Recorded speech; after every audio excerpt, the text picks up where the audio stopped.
Hello, we're back, you guys, at this time of the trees. So now we'll look at how we do those things. First of all, let's talk about business a little bit. Let me bring that down downstairs. Basically, this is a technique used in the video game industry. Okay, you guys, where in reality, move that a little bit. It's a layer. You don't have much space, weight you can use, so you have to basically get pretty tricky and create trees out of nowhere, of thin air, and basically what we use is we use an alpha channel.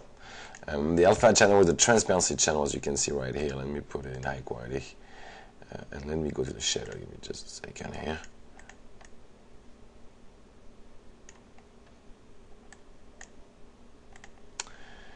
Oops, wait, yeah. Change that to both. Okay, that's my graphic card that is like that. I'm sorry about that, you guys. Okay, anyway. Yeah. Okay.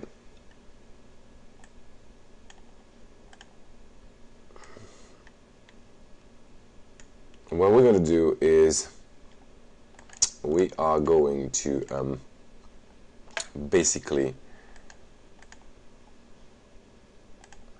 use a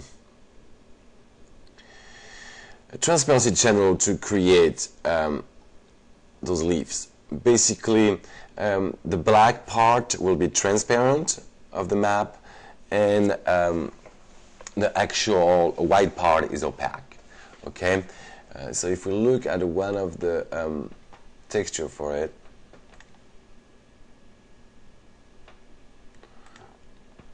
right here, for example, we can see that it's because I use the actual ping, and that works with the ping too. If you use ping, you can just use it in the ping directly. All right, you don't have to attach it another way, okay? Because the ping already have the ping 24 already have an alpha channel. All right, so you get it right here. It'll be reflected perfectly. So if you use ping, just keep the black, so it'll be transparent. So that's one of the problem with that too, though, because if you want some black stuff, they'll disappear. Okay, so usually I do an alpha channel. I'll show you guys how to do an alpha channel on that too. Now, one thing basically we are gonna need to is the trunk also to deal with that. Remember, to make it look your object better, you want to make sure your normals are softened. If it's hard, look how it looks like. And if you select your object and you go to normal, soften edges, look how it looks like now, the same object. Much better, it looks rounder, there's no added mesh. So in game industry, it's used quite a bit. Okay.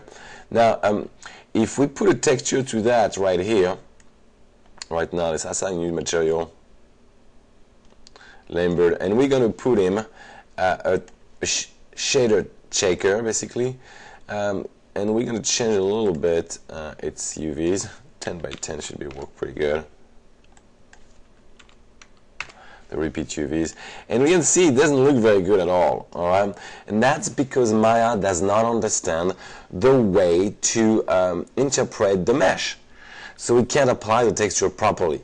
Okay, to apply the texture properly, you need to create what's called a UV map. You know, you need to project it first. Okay, and you need to use a projection, which are located in Create UVs. You have the four main in Maya are planar, cylindrical, spherical, automatic.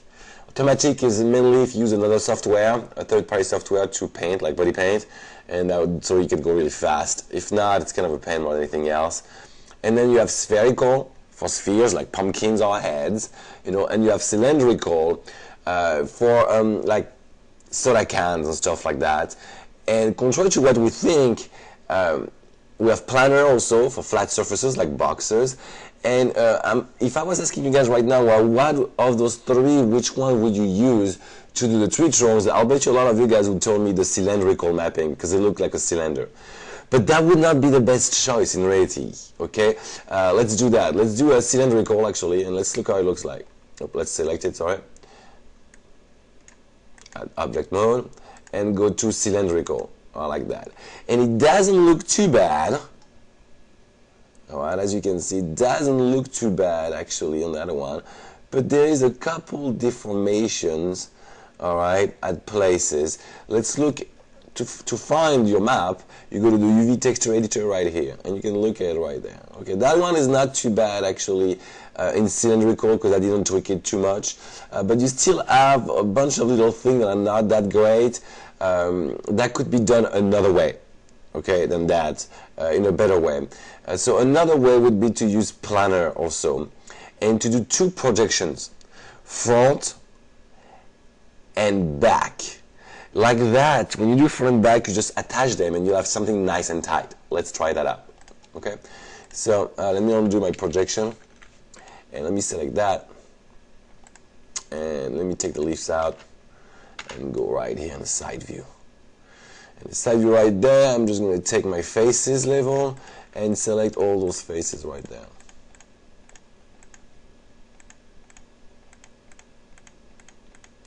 Right here. Okay, now let's look. Do we have half of our stuff? Not really. Let's see how we're going to project that. Let's see that. I want to project it this way though. Yes, no, not like that. So I apologize. We want to project this way. Like that. So that's what we will take. All those. But not the top one. We'll take the side one.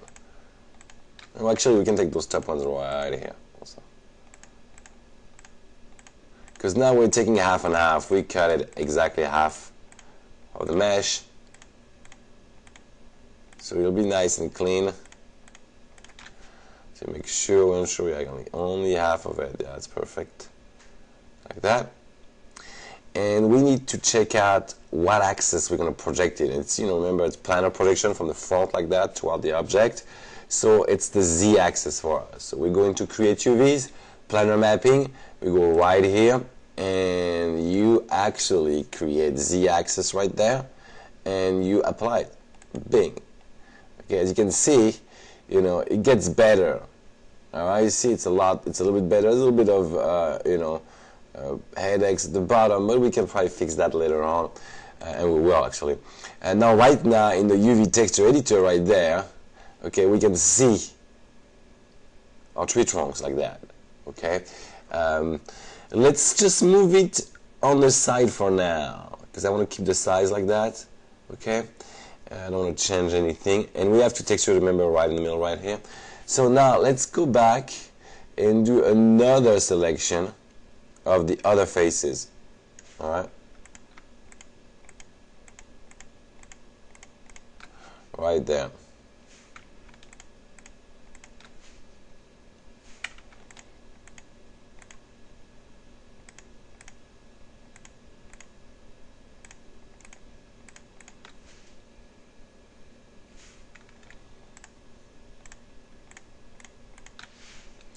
Right, and it's the same axis, the Z axis. We just go because that's how it looks right now. We go into Planar and just do that too. So now we have, if we go to our main object right here, we have those two right there. Okay.